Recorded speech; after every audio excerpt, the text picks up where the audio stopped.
إن الحمد لله الذي بنعمته تتم الصالحات الذي علم القرآن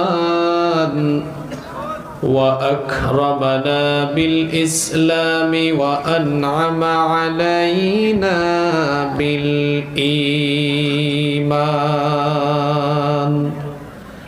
نستغفره ونتوب إليه وأشهد أن لا إله إلا الله وحده لا شريك له وأشهد أن سيدنا وسندنا وحبيبنا وطبيبنا وطبيب أرواحنا محمدًا عبد الله ورسوله أرسله بالحق بشيرا ونذيرا وداعيا إلى الله بإذنه وسراجا وقمرا منيرا أما بعد فقد قال الله تعالى في كلامه المجيد وفي فرقانه الحميد أعوذ بالله من الشيطان الرجيم بسم الله الرحمن الرحيم أتل ما أوحي إليك من الكتاب وأقم الصلاة إن الصلاة تنهى عن الفحشاء والمنكر ولذكر الله أكبر والله يعلم ما تصنعون وقال تعالى في شان حبيبه إن الله وملائكته يصلون على النبي يا أيها الذين آمنوا صلوا عليه وسلموا تسليما কেউ চুপ থাকবেন না সবাই আমার সাথে পড়েন اللهم صل على محمد وعلى آل محمد كما صليت على إبراهيم وعلى آل إبراهيم إنك حميد مجيد اللهم بارك على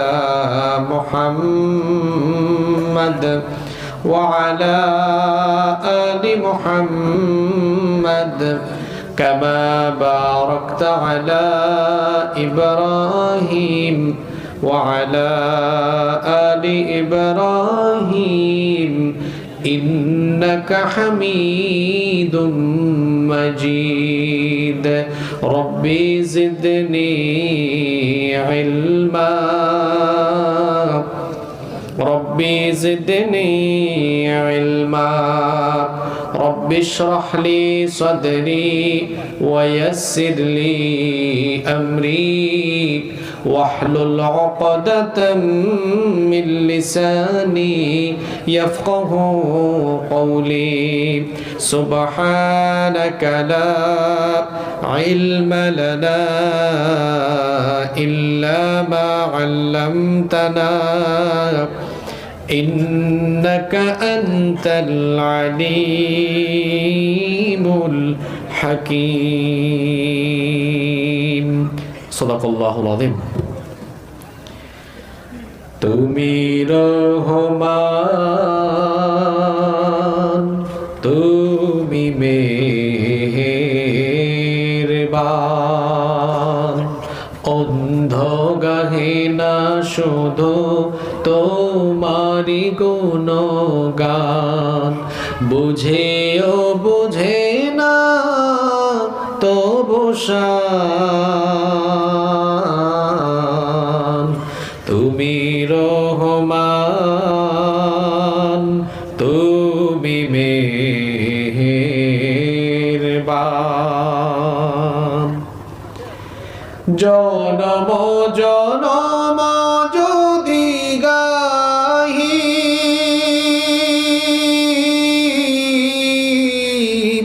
তোমারি মহিমা গাওয়া শেষ হবে নাহি জনম জনম যদি গাহি তোমারি মহিমা গাওয়া শেষ হবে নাহি ভরে অভরে না যেন সাহারায় প্রাণ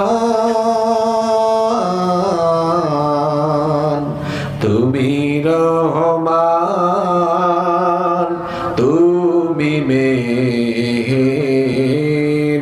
মেহেরবান তোমারি করুণা ঘেরা সারা দুনিয়া সে কথা ভাবে না শুধু বধির হিয়া তোমারি করুণা ঘেরা সারা দুনিয়া সে কথা ভাবে না শুধু বধির হিয়া অশেষ অসীম অনুপম হৃদয় সুষমা তুমি তুমি প্রিয়তম তোমারি প্রেমের আকাশে তুমি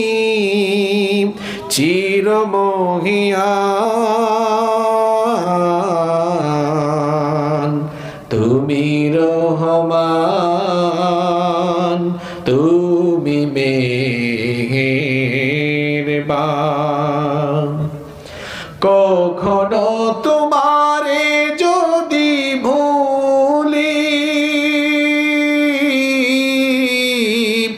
হেদায়াতের আলো জেলে নিয় কাছে তুলি কখনো তোমারে যদি ভুলি হেদায়াতের আলো জেলে নিয় কাছে তুলি ঠাই দিও প্রিয়তম ও গো দয়াবান তুমি রহমান তুমি মেহেরবান অন্ধ গাহে না শুধু তোমারি গুণগান বুঝেও বুঝে না তবু শান তুমি রহমান তুমি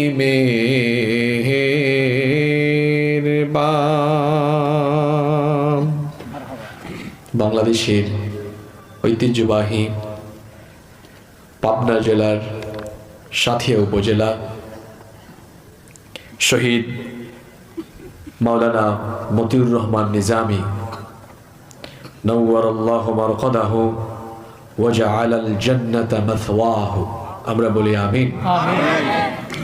শহীদ আমিরে জামায়াতের জন্মভূমি এই সাথিয়া উপজেলার নাগডেমরা কেন্দ্রীয় জামে মসজিদের উন্নতিকল্পে আয়োজিত আজকের এই তাফসীরুল কোরআন মাহফিলের মোহতারাম শ্রদ্ধাভাজন সভাপতি, বিশিষ্ট চিকিৎসক, অত্র মসজিদের সম্মানিত সভাপতি, এই এলাকার সর্বজন শ্রদ্ধেয় জনাব ডাক্তার মোহাম্মদ জাহেদ আলী আতালাল্লাহু আমরাহু ওয়া বারাকাল্লাহু ফি হায়াতিহি, আমরা সবাই বলি আমিন। আজকের মাহফিলের সম্মানিত প্রধান অতিথি, বিশিষ্ট রাজনীতিবিদ, বিশিষ্ট সমাজসেবক, শহীদ ঈদগাহ বাংলাদেশ জামাতে ইসলামী সাথিয়া উপজেলা শাখার সংগ্রামী আমির এবং সাবেক উপজেলা চেয়ারম্যান, জননন্দিত জননেতা জনাব মাওলানা মুখলেসুর রহমান হাইয়াহুল্লাহ ওয়া আতালাল্লাহু আমরাহ ওয়া বারাকাল্লাহু ফি হায়াতি, আমরা সবাই বলি আমিন। আজকের এই মাহফিলে আমার আগে কথা বলেছেন বিশিষ্ট আলেমে দ্বীন মাওলানা মোহাম্মদ আলমগীর হুসাইন, বক্তব্য রেখেছেন হাফেজ মাওলানা আব্দুর রউফ, বক্তব্য রেখেছেন হাফেজ মাওলানা জাহাঙ্গীর আলম, জলসা পরিচালনা করছেন হাফেজ মাওলানা মোহাম্মদ আমানুল্লাহ হাফিজাহুমুল্লাহ ওয়া রাআহুম। আল্লাহ তাআলা সকলকে হায়াতান তাইয়্যিবা সিহহাতান কুল্লিয়া দান করেন, আমরা সবাই বলি আমিন। মাহফিলে উপস্থিত আমাদের মাথার তাজ শ্রদ্ধাভাজন ওলামায়ে কেরাম, এসেছেন বিভিন্ন প্রতিষ্ঠানের আসাতিজায়ে কেরাম, এসেছেন বিভিন্ন মসজিদের খুতাবা এবং আইম্মায়ে কেরাম, আমার সামনে বসা পিতৃতুল্য সম্মানিত মুরব্বিয়ানে আযম, যুগে যুগে আল্লাহর জমিনে আল্লাহর দ্বীন প্রতিষ্ঠায় যারা অগ্রসেনানীর ভূমিকা পালন করেছেন, আমার কলিজার টুকরা প্রিয় যুবক, তরুণ এবং ছাত্র ভাইয়েরা, পর্দার আড়াল থেকে শ্রমণরতা সম্মানিতা মা এবং বোনেরা, উপস্থিত মিডিয়ার প্রিয় কর্মী এবং সাংবাদিক ভাইরা, প্রিয় নাগডেমরা সাথিয়া তথা আমার প্রিয় পাবনাবাসী, আপনারা সবাই কেমন আছেন? আমাকে আপনারা জিজ্ঞেস করেছেন, এজন্য আপনাদেরকে কৃতজ্ঞতা জানাচ্ছি। আলহামদুলিল্লাহ আলা কুল্লি হাল ওয়া ফি কুল্লি মাকান, আলহামদুলিল্লাহ, মহান রব আমাকেও ভালো রেখেছেন, আমাদের সবাইকে সুস্থতার সাথে বাঁচিয়ে রেখে আজকের এই সুন্দর বরকতময় নান্দনিক এবং জান্নাতি এই আয়োজনে আমাদেরকে শামিল হওয়ার তৌফিক যিনি দান করেছেন, গলার আওয়াজ বড় করে সবাই বলেন তো তিনি কে? সেই মহান রবের জন্য হৃদয়ের সবটুকু ভালোবাসা, আবেগ, অনুভূতিকে উজাড় করে দিয়ে খুশি মনে প্রাণবন্ত আওয়াজে উচ্চ কণ্ঠে কালিমাতুশ শুকর আদায় করে আমরা সকলেই পড়ছি আলহামদুলিল্লাহ। আমরা প্রশংসা করলাম কার? লাভ হয়েছে কার? দুনিয়ার কোনো ব্যক্তি বা বস্তুর প্রশংসা করলে আপনি যার প্রশংসা করবেন তার ফায়দা হবে, আপনার কোনো ফায়দা নেই। কিন্তু আমরা যখন আমাদের মালিক, আমাদের রব মহান আল্লাহর শুকরিয়া আদায় করি, আল্লাহ খুশি হয়ে আমাদের আমলনামাকে নেকি দিয়ে পরিপূর্ণ করে দেন। সুবহানাল্লাহ। প্রিয় সাথিয়াবাসী, আপনাদের এই অঞ্চল, আপনাদের এই মাটিও অত্যন্ত সৌভাগ্যবান, কারণ এই মাটিতে জন্ম নিয়েছেন বিশ্ব ইসলামী আন্দোলনের অন্যতম পুরোধা, আপনাদের এই এলাকার রত্ন, আপনাদের কৃতি সন্তান শহীদ মাওলানা মতিউর রহমান নিজামী রাহিমাহুল্লাহ। আল্লাহ তাকে শাহাদাতের সর্বোচ্চ মর্যাদা দান করেন এবং আল্লাহ তাআলা তাকে জান্নাতুল ফেরদাউস নসিব করে দেন। শহীদদের রক্ত বৃথা যায় না, শহীদদের রক্ত যুগে যুগে কথা বলেছে, বলছে এবং বলবে। যারা শহীদদের রক্ত ঝরায় তারা পৃথিবীতে সম্মান এবং ইজ্জত নিয়ে পৃথিবী থেকে বিদায় নিতে পারে না। এই বাংলাদেশে আপনারা গত 15 বছরে দেখেছেন নিরপরাধ মানুষগুলোকে অপরাধী সাজিয়ে যারা তাদের উপরে বিচারের নামে অবিচার করেছে, জুলুম করেছে, প্রহসন করেছে, তাদের কারোরই পরিণতি কিন্তু ভালো হয় নাই। 2007-08 ফখরুদ্দিন মঈনুদ্দিনের শাসনকাল আপনাদের অনেকের মনে আছে। তখন আওয়ামী লীগ, বিএনপি, জাতীয় পার্টি, বিভিন্ন দলের এমপি মন্ত্রীরা, সাবেক এমপি মন্ত্রীরা যখন ফখরুদ্দিন মঈনুদ্দিনের ছাঁটাইয়ের সময় পলায়ন করেছে, সেই সময় কিন্তু আপনাদের এলাকারই কৃতি সন্তান, সাবেক মন্ত্রী, সাবেক এমপি আপনাদের শহীদ মাওলানা মতিউর রহমান নিজামী, তার মন্ত্রণালয়ের 1 টাকার দুর্নীতি সেই ফখরুদ্দিন মঈনুদ্দিন সরকার বের করতে পারে নাই। এজন্য বলেছি আপনাদের এই মাটি ধন্য, এই মাটিতে এমন সন্তান জন্ম নিয়েছেন, আলহামদুলিল্লাহ। এই বাংলাদেশের সম্পদের কোনো অভাব নাই, আছে শুধু ভালো মানুষের অভাব, যারা এরকম মন্ত্রণালয়, মিনিস্ট্রি চালাবে, সচিবালয় চালাবে, যারা পার্লামেন্ট, সেক্রেটারিয়েট, বঙ্গভবনে গিয়ে সততার সাথে, ইনসাফের সাথে, আমানতদারিতার সাথে আখিরাতের ভয় অন্তরে লালন করে দায়িত্ব পালন করবে, এই রকম মানুষের অভাব বাংলাদেশে অনেক বেশি। এজন্য আমরা দেখি আমাদের মাথার উপরে যারা আছে, এই জাতিকে যারা নেতৃত্ব দিবেন, জাতিকে যারা পরিচালনা করবেন, দেখা যায় তারা এই দেশের মানুষের ভাগ্য উন্নয়নের কথা বলে যান, কিন্তু দেশের মানুষের ভাগ্য উন্নয়নের কথা বলে যখন জায়গা মতো চলে যান, তখন মানুষের ভাগ্য বদলায় না, তাদের জুতা বদলায়, তাদের ড্রেস বদলায়, তাদের মোবাইল ফোন বদলায়, বাড়িঘরের কালার বদলায়, সম্পদ বদলায়, মোট কথা তাদের নিজেদের ভাগ্য বদলায়, কিন্তু দেশের ভাগ্য আর বদলায় না। এজন্য আপনারা দেখেছেন দেশের ঘাড়ে, জাতির ঘাড়ে যত টাকা ঋণের বোঝা চাপিয়ে দিয়েছে, তার চাইতে বেশি পরিমাণ সম্পদ চুরি করে, দুর্নীতি করে, লুটপাট করে বিদেশে পাচার করেছে। এগুলো কার টাকা? এগুলো আপনাদের টাকা, এগুলো জনগণের টাকা। এভাবেই গত 54 বছর ধরে বাংলাদেশ স্বাধীন হওয়ার পর থেকে 2024 সাল পর্যন্ত এভাবেই 54 বছর ধরে জনগণের উপরে নীরব নির্যাতন চলছে। নীরব নির্যাতন, কিরকম চুরি, যে ফেরাউনের দল কিছুদিন আগে পালিয়ে গেল, এরা যে কি পরিমাণ চোর, আপনি তাদের বক্তব্য থেকেই বুঝতে পারবেন। তিনি বলেছিলেন আমার পিয়ন ছিল কত কোটি টাকার মালিক। ও, পাবনার মানুষ খুব ভালো জানে কত কোটি টাকা, কি ছাড়া চলে না। আপনার কথাই বোঝা গেল আপনার ডানে বামে, সামনে পিছনে আপনি চোর ডাকাতদেরকে লালন পালন করেছেন। এই জন্য ভালো মানুষ তো পালায় না, চোর পালায়, ডাকাত পালায়।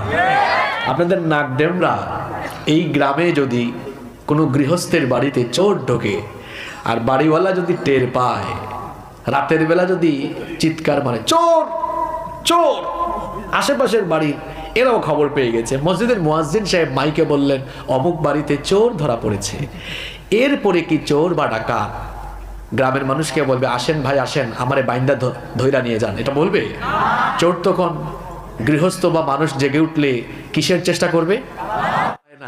যখন ছাত্র জনতা, তরুণ যুবক এটা টের পেয়েছে, যুবকরা হচ্ছে টর্নেডোর মতো, সাইক্লোনের মতো, যুবকরা হচ্ছে স্রোতের মতো। স্রোত যেমন যেদিকে যায়, আপনারা নদী এলাকার মানুষ বুঝবেন, স্রোত যেমন তীব্র গতিতে ছুটে গিয়ে সবকিছুকে ভাসিয়ে নিয়ে যায়, যুবকরা হচ্ছে সেই স্রোতের মতো, যেদিকেই যায় সবকিছুকে তারা চুরমার করে দেয়।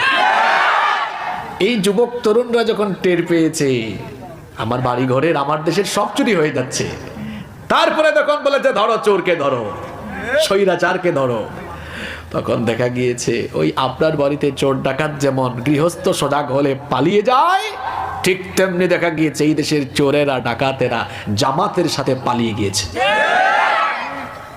কথায় কথায় বলতেন এটা আমার বাবার দেশ, আমি পালাই না। হঠাৎ করে দেখা গেল তিনি কাউকে কিছু না বলে চোরের মতো পালিয়ে চলে গেলেন। আপনারা কি আমার কথায় কষ্ট পেয়েছেন? অবাস্তব কিছু বলেছি? শহীদ মাওলানা মতিউর রহমান নিজামী, তিনি সহ ইসলামী আন্দোলনের আরো অনেক শীর্ষ নেতৃবৃন্দকে অন্যায়ভাবে মিথ্যা নাটক সাজিয়ে তাদেরকে বিচারের নামে অবিচার করে, প্রহসন করে দুনিয়া থেকে বিদায় করে দেওয়া হয়েছে। শহীদ আল্লামা দেলাওয়ার হোসেন সাঈদ রাহিমাহুল্লাহ, তার মতো ব্যক্তিকেও কত আজে বাজে অপবাদ দেওয়া হয়েছে, ইবলিস পর্যন্ত সম্ভবত হেসেছে।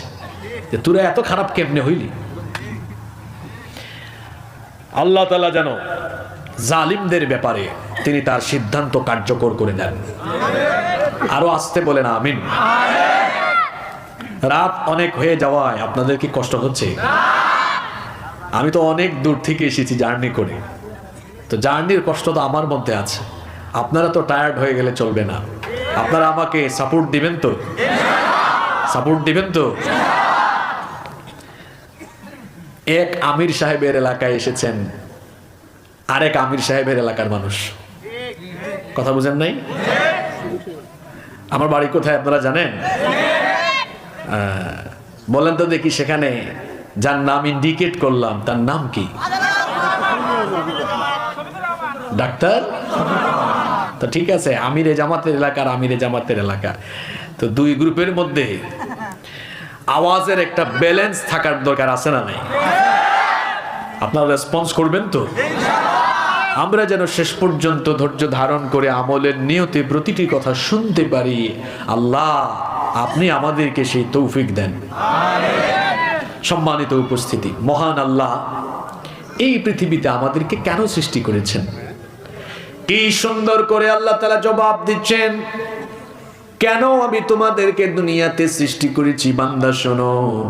কোরআনে কারীমের 51 নম্বর সূরা সূরাতুয যারিয়াতের 56 নম্বর আয়াতে রব্বুল আলামিন কত সুন্দর করে বললেন, ওয়ামা খালাকাতুল জিন্না ওয়াল ইনসা ইল্লা লিয়া'বুদুন।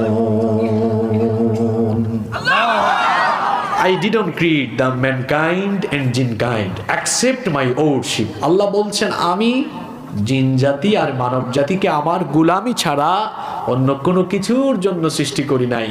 আমাদেরকে যার গোলামির জন্য সৃষ্টি করা হয়েছে, জোরে বলেন তো তিনি কে? আমরা আল্লাহর গোলামি করব, এজন্য সৃষ্টি করা হয়েছে। আমাদের পরিচয়, আমরা গোলাম। আমরা শুধু গোলাম নই, গোলামের ঘরের গোলাম। আমাদের 14 গোষ্ঠীকার গোলাম।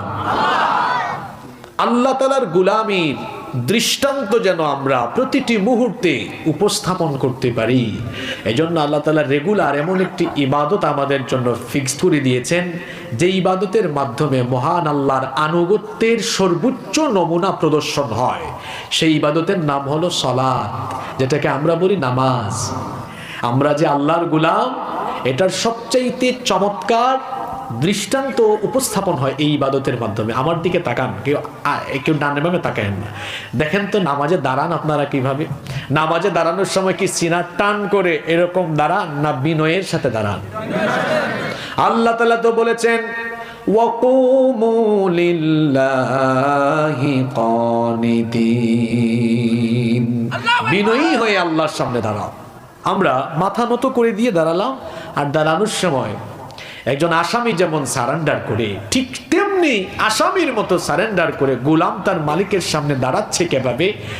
এই দুই হাত কাঁধ বা কান পর্যন্ত উঠায়া এমন ভাবে তাকবীর দিচ্ছে, এটা দেখে মনে হচ্ছে যেন বান্দা এই মুহূর্তে তার মালিকের সামনে নিজেকে একেবারে ছোট বানিয়ে অহংকার রিমুভ করে দিয়ে আসামির মতো সারেন্ডার করে তার মালিকের সামনে দাঁড়িয়ে গিয়েছে। আল্লাহু আকবার। তারপর দাঁড়াচ্ছে আর কথা বলছে। Salat is a conversation between almighty Allah and the slave. নামাজ হলো আল্লাহ আর বান্দার কথা বলার জায়গা। সুবহানাল্লাহ। এরপরে বান্দা রুকু দিল, মাথাটা একটু নুইয়ে দিল, তারপর রুকু থেকে দাঁড়ালো, সাজদায় যখন গেল তার নাক আর কপাল আল্লাহর কুদরতি চরণে লাগিয়ে দিয়ে এমন এক দৃষ্টান্ত উপস্থাপন করলো, এই দৃশ্য দেখে মনে হয় আর বান্দার মধ্যে কোনো অহংকার নাই, তার মধ্যে কোনো আমিত্ববোধ নাই, অধ্যতপূর্ণ কোনো আচরণ নাই। সে গোলাম হয়ে গোলামের মতোই তার মাবুদের কুদরতি চরণে মাথা ঠেকিয়ে দিয়ে গোলামির উত্তম পরিচয় দিয়েছে। সুবহানাল্লাহ। যে ব্যক্তি আল্লাহকে সাজদা দেয় সে আল্লাহর বাধ্যগত, সে আল্লাহর আনুগত্যশীল বান্দা। আর যে ব্যক্তি আল্লাহকে সাজদা দেয় না সে অহংকারী। এটা আমার কথা নয়, কোরআনে কারীমে এটা বলেছেন কে? আল্লাহ। জোরে বলেন কে? আল্লাহ। আদম আলাইহিস সালামকে সৃষ্টি করার পরে সকল ফেরেশতাদেরকে আল্লাহ আদেশ করেছিলেন তোমরা আমার আদমকে সাজদা দাও, সবাই সাজদা দিয়েছিল, কেবলমাত্র একজন দেয় নাই। যে দেয় নাই সবাই আপনারা তার নাম জানেন, তার নাম হলো وَإِذْ قُلْنَا لِلْمَلَائِكَةِ اسْجُدُوا لِآدَمَ فَسَجَدُوا إِلَّا إِبْلِيسَ أَبَى وَاسْتَكْبَرَ وَكَانَ مِنَ الْكَافِرِينَ।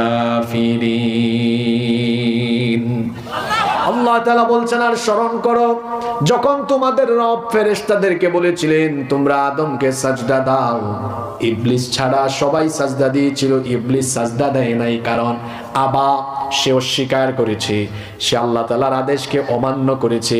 ওয়াস্তাকবারা, আল্লাহর সামনে অহংকার প্রদর্শন করেছে। ওয়া কানা মিনাল কাফিরিন, এবং সে কাফিরে পরিণত হয়েছে। খেয়াল করে আয়াত শুনুন, ইবলিস সাজদা না দেওয়ার কারণে এই আয়াতে আল্লাহ বললেন তার 3টা ক্ষতি হয়েছে। এই 3টা ক্ষতির সাথে ইবলিসের আরো 2টা ক্ষতি হয়েছে। এক সাজদা না দেওয়ার কারণে ইবলিসের মোট ক্ষতি হয়েছে 3 আর 2 হলো 5। এক সাজদা না দিয়ে ইবলিস ক্ষতি করলো কয়টা? আরো জোরে বলেন কয়টা? 1 নাম্বার অবাধ্য, সে বাধ্যগত নয়, আল্লাহর হুকুম অমান্য করলো, অস্বীকার জানালো। 2 নাম্বার সে অহংকার করলো। 3 নাম্বারে সে কাফিরে পরিণত হয়ে গেল। আর 4 নাম্বার হলো সে মারদুদ হয়ে গেল, জান্নাত থেকে বিতাড়িত হয়ে গেল।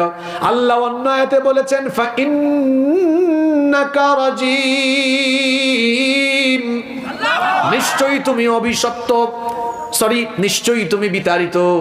আর তার 5 নাম্বার যে ক্ষতিটা হলো, সে হলো মালউন, সে হয়ে গেল অভিশপ্ত। খুব খেয়াল করে শুনেন আমার বাবারা, আমার ভাইয়েরা, একটা সাজদা না দিয়ে ইবলিসের ক্ষতি হলো মোট 5টা। 1 নাম্বার সে অবাধ্য, 2 নাম্বার সে অহংকারী, 3 নাম্বারে সে কাফির, 4 নাম্বারে মালউন অভিশপ্ত, 5 নাম্বারে সে হলো বিতাড়িত। ইবলিসের মতো দুনিয়াতে যারা আজান হলে পড়ে নামাজে গিয়ে আল্লাহকে সাজদা দেয় না, এরাও এই 5টা ক্ষতির সম্মুখীন হবে। যারা বেনামাজি, যারা নামাজে যায় না, এদের জন্য ক্ষতি কয়টা? আরো জোরে বলেন কয়টা?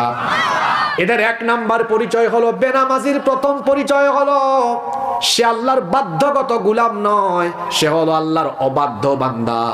বেনামাজির 2 নাম্বার পরিচয় হলো সে হলো অহংকারী বান্দা। আজান হলে সে যদি সাজদা না দেয়, সে তো আল্লাহর সাথে অহংকার অধ্যতপূর্ণ আচরণ করলো। বেনামাজির 3 নাম্বার পরিচয় হলো, আল্লাহর নবী বলেছেন মান তারাকাস সালাতা মুতাআম্মিদান ফাকাদ কাফারা, যে ব্যক্তি ইচ্ছে করে নামাজ ছেড়ে দিল সে কার সাথে কুফরি করলো? আস্তে বলবেন না, জোরে বলেন কার সাথে? বেনামাজির 4 নাম্বার পরিচয় হলো, ইবলিস যেমন জান্নাত থেকে বিতাড়িত হয়েছে, ঠিক তেমনি ভাবে বেনামাজিদেরকেও জান্নাতের গন্ধ তাদের নাকের ডগায় লাগবে না। বেনামাজিদেরকেও বলা হবে খুদুহু ফাগুল্লুহু সুম্মাল জাহিমা সাল্লু সুম্মা ফি সিলসিলাতিন যারউহা 70 যিরাআন ফাসলুকু। কিয়ামতের দিন আল্লাহ ফেরেশতাদেরকে বলবেন, এই বেনামাজিকে ধর, পাকড়াও কর, ডান্ডা বেরি লাগা, 70 গজ লম্বা শিকল দিয়ে বেঁধে তারপরে তাকে জাহান্নামে নিক্ষেপ কর। নাউজুবিল্লাহ। তাহলে বোঝা গেল বেনামাজির 4 নাম্বার পরিণতি হলো, তার 4 নাম্বার পরিচয় হলো সে হলো জাহান্নামী। 5 নাম্বার পরিচয় হলো যেই ব্যক্তি ইবলিসের অনুসরণে সাজদা দেয় না, সেও হলো অভিশপ্ত, সেও হলো। এখন বলেন তো, ইবলিস একটা সাজদা না দিয়ে তার ক্ষতি হইল কয়টা? আর 5 ওয়াক্ত নামাজে আপনি কতগুলা সাজদা দেন না, আপনার ক্ষতি কি ইবলিসের মতো হবে না তার চাইতে পরিণতি আরো ভয়াবহ হবে? আরো জোরে বলেন, আরো জোরে বলেন। কি ডেঞ্জারাস কথা!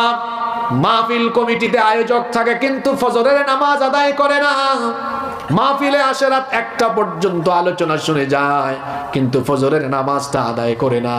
আল্লাহর নবী বলেছেন, বাইনাল আবদি ওয়া বাইনাল কুফরি তারকুস সালাহ, আল্লাহর বান্দা আর কাফিরের মধ্যে পার্থক্য হলো নামাজ ছেড়ে দেওয়া।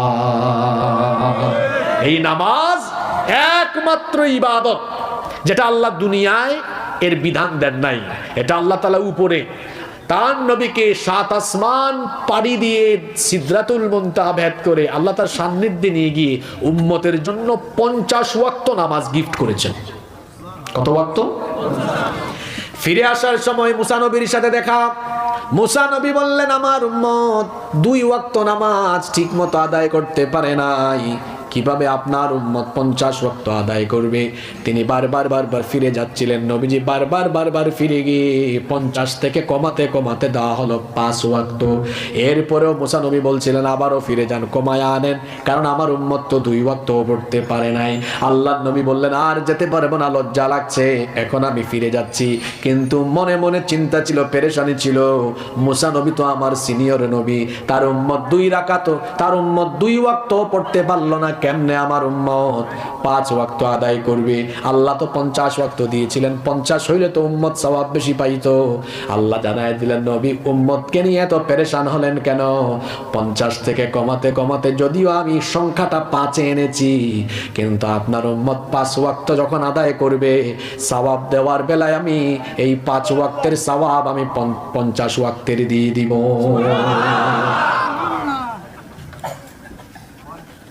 সালাত হচ্ছে আমাদের জন্য মেরাজ, এটা আল্লাহর সাথে কথা বলার জায়গা। আল্লাহ কথা বলেন। আর দেখেন নামাজের শিডিউলটা, আমার দিকে তাকান, কি সুন্দর শিডিউল দেখছেন। হ্যাঁ, ঘুমানোর আগেও আছে, ঘুম থেকে উঠার পরেও আছে না? কেন? যেন বান্দা ঘুম থেকে উঠে একটা হাজিরা দেয়, আল্লাহ আমি তো তোমার গোলাম, এই যে তোমার সাজদা দিলাম, সুবহানাল্লাহ। আর মুয়াজ্জিন সাহেব যে ফজরের সময় ডাকেন, হাইয়া আলাস সালাহ, নামাজের জন্য আসো, হাইয়া আলাল ফালাহ, কল্যাণের জন্য আসো। আর আল্লাহ যেন ডাকেন, বান্দা কই ঘুমাইছিলি সেই 11টায় 12টায়, 5 ঘন্টা 6 ঘন্টা হয়ে যাচ্ছে, আয় না তোর সাথে একটু কথা বলি, আয় তুই নামাজে আয়, ফজরে আয়, আমি তোর সাথে কথা বলি, সুবহানাল্লাহ। আল্লাহ দুপুরের টাইমে আরেকটা নামাজ দিয়ে দিলেন, যোহর। আল্লাহ যেন বান্দার সাথে কথা বলার জন্য তাকে ডেকে আনতেছেন, তুই কই 5:30টায় আসলি একবার, এখন 1:30 বাজে, 8 ঘন্টা হয়ে গেল, তুই কি আমার সাথে আরেকবার কথা বলবি না? আয় তোর সাথে আবার কথা বলি, সুবহানাল্লাহ। 2 ঘন্টা যায় না, আসর হয়, আল্লাহ বলেন তোর সাথে কথা না বললে ভালো লাগে না, আয় না আবার কথা বলি। 1 ঘন্টা 1.5 ঘন্টা যায় না, আল্লাহ সূর্য ডুবার সময় আরেকবার ডাক মারেন, আয় না, দিনের শুরুতে একবার কথা বলছিলাম, এখন আয় দিনের শেষে তোর সাথে আরেকবার কথা বলি, সুবহানাল্লাহ। ঘুমানোর আগে আল্লাহ যেন আরেকবার এশার নামাজে ডাক দেন, তুই যে ঘুমাবি এখন, এটাই তো তোর জীবনের শেষ ঘুম হয়ে যেতে, আয় না ঘুমানোর আগে আরেকবার আমার সাথে কথা বল। এভাবে বান্দা ঘুমানোর আগে, ঘুমানোর পরে, দিনের বেলা আল্লাহ ডেকে ডেকে বান্দার সাথে কথা বলেন, সুবহানাল্লাহ। এটা যেন আমার নবীর সেই আকাঙ্ক্ষার বাস্তবায়ন। আপনারা কথা শুনতেছেন? কোন আকাঙ্ক্ষা? আল্লাহ আপনি তো আমাকে মেরাজে আনলেন, আমি আপনার সাথে কথা বলছি, আহারে আমার উম্মত গুলো যদি এভাবে আপনার সাথে কথা বলতে পারতো। আল্লাহ তো নবীজির মনোবাসনা বুঝেন। আল্লাহ বলেন, নবী আপনার উম্মতের এত টেনশন, এত চিন্তা উম্মতের, আপনার জান, আপনার সাথে তো আমি আপনাকে এনে এখানে কথা বললাম একবার, আপনার উম্মতকে আপনি ভালোবাসেন, আমিও তো ভালোবাসি, আমি এদের সাথে ডেইলি কথা বলবো 5 বার। কয়বার? 5 বার। কই আপনি তো জান না? আল্লাহ ডাক দেন, আয়, আপনি যান না। আর যদি জিজ্ঞেস করি জান্নাতে কি যেতে চান, কেউ না বলবে না, সবাই বলবে হ্যাঁ আমরা জান্নাত চাই। এখন জান্নাত আপনি যেতে চান, আল্লাহ তো জান্নাতে আপনাকে দিতে চান। কারো বাড়িঘর যদি তালা দেওয়া থাকে, এটা খোলার জন্য কি দরকার? আল্লাহ আপনাদেরকে জান্নাত দেওয়ার জন্য রেডি। আল্লাহ প্রতিদিন 5 বার নামাজে ডাকেন, আয় বান্দা আয়, আমারে সাজদা দে, আর তোর জন্য বানানো জান্নাতের চাবি আমার কাছ থেকে নিয়ে নে, সুবহানাল্লাহ। সেই নামাজের কোনো খবর আমাদের। আজকে ওয়াদা করে যান, এই নামাজ আর কোনোদিন ছাড়বেন না। রাজি আছেন? যুবক ভাইরা কি রাজি আছে? যুবকরা বলে, হুজুর আমরা বুড়া হই তারপরে পড়বো। আমি বুড়া হব এর কোনো নিশ্চয়তা আছে? পৃথিবীতে তো আসার সিরিয়াল আছে, কিন্তু যাওয়ার কোনো সিরিয়াল। আজকের আলোচনা খুবই গুরুত্বপূর্ণ। আমাদের বর্তমান সমসাময়িক এই চলমান সময়ে আমাদের জন্য করণীয় অনেক কিছু আজকের আলোচনা থেকে বের হয়ে আসবে ইনশাআল্লাহ। আপনারা কি মনোযোগী থাকবেন? আপনারা কি মোনাজাতের আগ পর্যন্ত আমাকে সময় দিবেন? আল্লাহ আমাদেরকে কবুল করেন। নামাজ কি শুধু 5 ওয়াক্ত গিয়ে সাজদা দেওয়ার জন্যই ফরজ করা হয়েছে? জোরে বলতে হবে। নামাজ এটা শুধু ইবাদত নয়। নামাজ এটি যেমন ইবাদত, ঠিক তেমনি ভাবে এটি হচ্ছে মানুষের জীবন পরিচালনার প্রশিক্ষণ। কথা কি বুঝতে পেরেছেন? জীবন পরিচালনার প্রশিক্ষণ। মান আকামাস সালাতা ফাকাদ আকামাদ-দ্বীন। যে ব্যক্তি নামাজ কায়েম করলো সে যেন প্রকৃত অর্থে দ্বীন কায়েম করলো। এই গুরুত্বপূর্ণ কথাটা, এটা বুঝতে পারলেই আপনার মাথায় এটা আসবে যে নামাজের ভেতরে দ্বীন কায়েম আছে। কিভাবে? এটা কত গুরুত্বপূর্ণ কথা। যে ব্যক্তি নামাজ কায়েম করলো সে ব্যক্তি দ্বীন কায়েম করলো, কারণ নামাজের ভেতরে দ্বীন কায়েমের শিক্ষা দেওয়া আছে। শুধু তাই নয়, আমি আগেই বলেছি আজকের এই লাইনটা, এটা আজকের আলোচনার চুম্বক অংশ, মনে রাখবেন। পারলে কালকে এই এলাকায় আলোচনা করবেন যে গতকাল আলোচনা শুনলাম, এই কথাটা ছিল আলোচনার চুম্বক অংশ। কি সেটা? নামাজ শুধু ইবাদত নয়, ইবাদতের পাশাপাশি নামাজ জীবন পরিচালনার প্রশিক্ষণ। এই কথাটা মনে রাখতে পারবেন না? নামাজ জীবন পরিচালনার, আবার বলেন নামাজ জীবন পরিচালনার, আরো একবার বলেন নামাজ জীবন পরিচালনার। অর্থাৎ আমার আপনার জীবনকে কেমনে চালাবো, সকল অন্তর্নিহিত শিক্ষা এই নামাজের 15টা শিক্ষা আপনাদের সামনে তুলে ধরবো ইনশাআল্লাহ। এই পয়েন্টগুলো পারলে নোট করবেন। যাদের মেমোরাইজিং ক্যাপাসিটি ভালো, মেমোরিতে সেভ করে নিয়ে যাবেন। আল্লাহ আমাদেরকে এগুলো মনে রাখার উদ্দেশ্যে, আমলের উদ্দেশ্যে শোনার তৌফিক দান করেন। নাম্বার 1, 1 নাম্বার, সালাত teachers to make a clean life. নামাজ আমাদেরকে পরিচ্ছন্ন জীবনযাপন তৈরির জন্য উৎসাহিত করে, আমাদেরকে নামাজ পরিচ্ছন্ন জীবনযাপনের শিক্ষা দেয়। আপনারা বলেন তো, নামাজের মধ্যে কাপড় পাক, শরীর পাক, জায়গা পাক, এগুলোর দরকার আছে কিনা? এটা নামাজের অন্যতম রুকন। নামাজের অন্যতম রুকন। যে জায়গায় দাঁড়াবেন জায়গাটা পাক হবে, শরীরটা পাক হবে, কাপড় পাক হবে, পবিত্র অবস্থায় আসতে হয়। পেশাব করে পানি নেয় নাই অথবা নাপাক হয়েছে, নাপাক অবস্থায় কি কেউ নামাজে আসে? আল্লাহ এখান থেকে শিক্ষা দিলেন, বান্দারে তুমি নামাজে আসার টাইমে যেমন পবিত্র থাকো, তোমার জীবনটাকেও তুমি পবিত্র বানাও। আমার একটা হাদিস মনে পড়লো, এত সুন্দর হাদিস। নবীজি বলেছেন মুমিনের জীবন হবে মৌমাছির মতো। কিসের মতো? মধুর নামে কোরআনে একটা সূরা আছে, সূরাতু আন-নাহল। সূরাতু আন-নাহল। মধু আমরা অনেকেই জানি মৌচাক থেকে মধু পাওয়া যায়। মধু মৌমাছির পেট থেকে বের হয়। ইয়াখরুজু মিন বুতুনিহা। মৌমাছির পেটের ভেতর থেকে কি আসে? মধু বের হয়। আর মৌমাছি যখন তার বাহিনী নিয়ে ফুল ফল আহরণে যায়, মৌমাছির একটা বৈশিষ্ট্য হলো সে কখনো নষ্ট, খারাপ কোনো ফুল ফল আহরণ করে। মুমিনের জীবন মৌমাছির মতো হবে, তার মানে হলো মুমিন পবিত্র খাবে, ভালো খাবে। অপরিচ্ছন্নতার দিকে, নাপাকির দিকে মুমিন কখনো যাবে। আমরা কেমন হালালও খুঁজি না, হারামও খুঁজি না, মিক্সিং ঢুকাইয়া তারপরে আমাদের গোডাউনের ভেতরে ঢুকাই। আছে না নাই? পরিচ্ছন্ন জীবন যাপন করবে মুমিন। অর্থাৎ নামাজে সে যেভাবে পরিচ্ছন্ন হয়ে আসে, নামাজের বাইরেও পবিত্র থাকবে, পরিচ্ছন্ন থাকবে। তার এই 3.5 হাত শরীর পরিচ্ছন্ন রাখবে। আমাদের মধ্যে অনেকেই আছে অপরিচ্ছন্ন জীবন যাপন করে, দাঁতে ময়লা, শরীরে ময়লা, কাপড়ে ময়লা, এরকম থাকে।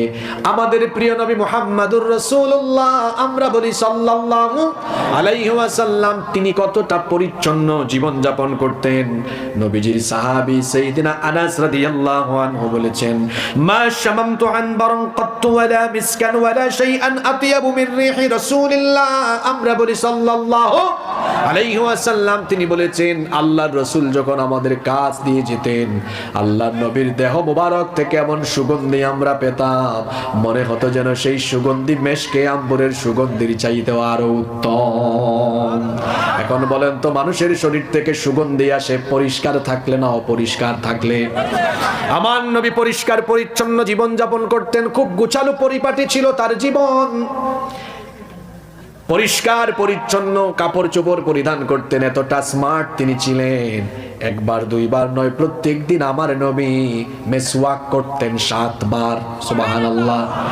আপনাদের আধুনিক যুগের এই বিজ্ঞান মনস্ক মানুষ, তারা দাঁত ব্রাশ করে 2 বার ঘুমানোর আগে, ঘুমানোর পরে, কিন্তু আমার নবী কত স্মার্ট। মা আয়েশা রাদিয়াল্লাহু আনহা থেকে হাদিস এসেছে, নবীজি ঘুমানোর আগেও মেসওয়াক ব্যবহার করতেন, ঘুম থেকে উঠেও মেসওয়াক ব্যবহার করতেন। হইল 2 বার। বলবেন হুজুর আপনারা বললেন 7 বার, এই 2 এর সাথে 5 ওয়াক্ত নামাজের আগে আছে আরো 5 বার, 5 আর 2 কত হইল? পৃথিবীর মানুষদেরকে দাঁত ব্রাশ করা শিখিয়েছেন আল্লাহর নবীগণ, কারণ as-siwaku min sunanil mursalin, মেসওয়াক করা ছিল সকল নবীদের সুন্নাহ। সুবহানাল্লাহ। আমার দেশে অনেক মুসলমান আছে এমন যে নামাজ থেকে পরিচ্ছন্নতা ট্রেনিং দেয়, তার মুখের মধ্যেও পরিচ্ছন্নতা, নামাজে গিয়ে যখন কেরাত পড়ে কিংবা সাজদায় গিয়ে যখন বলে সুবহানা রাব্বিয়াল আলা, মুখের থেকে তখন বিড়ির দুর্গন্ধ বের হয়, সিগারেটের দুর্গন্ধ বের হয়। এরকম মানুষ আছে না নাই? পকেটের মধ্যে মিসওয়াক রেখে দিবেন। মিসওয়াক হচ্ছে সকল নবীদের একটা গুরুত্বপূর্ণ আমল। মিসওয়াকটা সাথে রাখবেন, যখনই সময় পাবেন মিসওয়াক লাগাবেন। নামাজের আগেও একটু মিসওয়াক করে নেবেন, কারণ মিসওয়াক পছন্দ করতেন আল্লাহর সকল নবীরা। এমনকি আল্লাহর নবী যখন দুনিয়া থেকে বিদায় হয়ে যান, মিসওয়াক করে করে করে করে তিনি দুনিয়া থেকে চলে গিয়েছেন। সুবহানাল্লাহ। এই যে দেখেন আমার পকেটেও মিসওয়াক আছে, এরকম মিসওয়াক রাখবেন। রাখবেন তো? পরিচ্ছন্ন জীবন যাপন করবেন, নিজের 3.5 হাত বডিকে পরিচ্ছন্ন রাখবেন, বাড়ির আঙিনাকে পরিচ্ছন্ন রাখবেন, রাস্তাঘাটকে পরিচ্ছন্ন রাখবেন। আমার দেশটা কত সুন্দর, মনে হয় যেন ছবির মতো আঁকা। কিন্তু আমি দুঃখ করে অনেক জায়গায় বলি, বাংলাদেশে মুসলমান আছে কিন্তু ইসলাম নাই। ইউরোপ আমেরিকায় ইসলাম না, ইউরোপ আমেরিকায় মুসলমান নাই কিন্তু ইসলামের বিধান আছে। কথা বুঝেন নাই? হ্যাঁ, ইউরোপ আমেরিকায় দেখা যায় রাস্তাঘাটগুলো কত ক্লিন, থুতু ফেললে জরিমানা গুনতে হয়। থুতু ফেলবেন জরিমানা গুনতে হয়। ওরা কিন্তু মুসলমান না, ওদের দেশে মুসলমান নাই, কিন্তু ইসলামের বিধানগুলো, পরিচ্ছন্ন জীবন যাপন, এই বিধান তাদের দেশে। এমনকি কাফিরের দল ইসলামের বিধান তারা মানে আমাদেরকে উল্টা চাপায় দেয়। নারী নেতৃত্ব ইসলাম হারাম করেছে। কোন নারীকে আল্লাহ তাআলা নবী রাসূল বানিয়েছেন? জোরে বলেন। আপনারা বলেন হুজুর নারীদেরকে আল্লাহ বানাইলেন না কেন? বানান নাই, এর যৌক্তিক বাস্তবিক বিজ্ঞানসম্মত কারণ আছে। একজন নারী সৃষ্টিগতভাবে তিনি এমন যে মাসে তো তার 3-4 দিন 5 দিন 6 দিন অসুস্থতা থাকে। এখন ওই নারীকে যদি নবী বানিয়ে দেওয়া হয়, তো এই 4-5 দিন 6-7 দিন ইমামতি কে করবে? নবুয়ত রিসালতের দায়িত্ব কে পালন করবে? একটা ঝামেলা দেখা দিবে। আর তাছাড়া নবী রাসূলগণ তো সকাল সন্ধ্যায় রাতে তারা তো জনসম্পৃক্ত থাকবেন, কিন্তু একজন নারী তো সব সময় জনসম্পৃক্ত থাকতে পারবে। ইসলাম যেটাকে হারাম করেছে তার পিছনে কারণ আছে। ওরা পশ্চিমা দুনিয়া গোটা পৃথিবীকে সবক দেয় নারীর ক্ষমতায়নের দরকার।